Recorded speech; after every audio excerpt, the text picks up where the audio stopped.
Hi everyone, Tracy here. Today I am going to switch things up a bit. Usually I show you one of my finished projects and then you request a tutorial on how I made it and then I'll do a video on that. Well, today I am going to share my tutorial on how I made my toilet paper mini album, and then in the next video I'll show you my finished and embellished toilet paper mini album. So let's get started. So you will need about 5 toilet paper tubes, and if you don't like the idea of using toilet paper tubes, then you can use paper towel or wrapping paper tubes and just cut them down.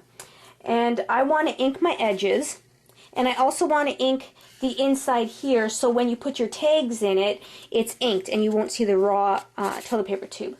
And I want to do this before I flatten it out because I figured once I have them flattened, I don't want to reopen the ends. I want to keep them nice and flat. So I'll ink the edge before I flatten it. And I just reach in here as deep as I can go and just ink the edges. I know you can paint them or you can actually wrap your pattern paper around here and tuck it in the edges, but I think this will be fine just like this. Just go around a couple times. And it's going to be bound down here, so I don't have to ink this side. I just have to ink this side here. Now I find a neat way to flatten it. You can just take it and flatten it with your hand and use your bone folder, but I thought the Cuttlebug would make a good job of it. And what I did was I used the white plate and then the C plate, and then I put the B plate on top of that, and then you give it a good spin through there and back again. And then to really make it flat, after I've done that, I take a piece of chipboard and I put that on top of that just to give it some more pressure as it goes around, and it'll flatten it out really nice.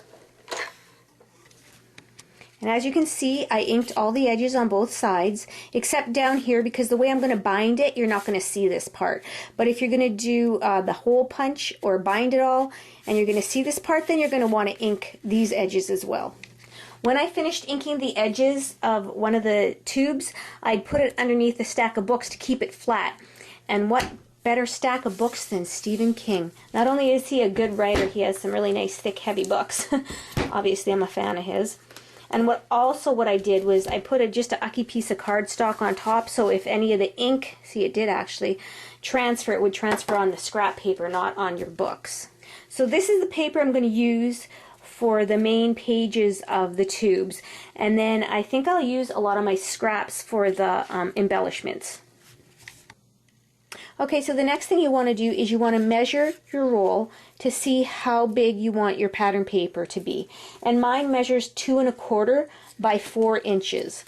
And then what you want to do is, well, I'm having a vintage grungy looking mini album, so I like roughed up my edges and then I ink them with the Distress ink.